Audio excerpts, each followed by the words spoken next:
रुद्रो विश्वा भुवना विवेश तस्मै रुद्राय नमो अस्तु तमुष्टु हि यस्विषुः सुधन्वायो विश्वस्य क्षयति भेषजस्य यक्ष्वा महेशौ मनसाय रुद्रन्नमोभिर्देवमसुरम् दुवस्य अयम् मे हस्तो भगवान् अयम् मे भगवत्तरः अयम् मे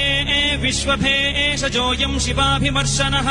ये ते सहस्रमयुतम् पाशाम् मृत्यो मर्त्याय हन्तवे तान् यज्ञस्य मायया सर्वानवयजामहे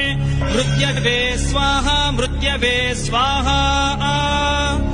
ॐ नमो भगवते रुद्राय विष्णवे मृत्युर्मे पाहि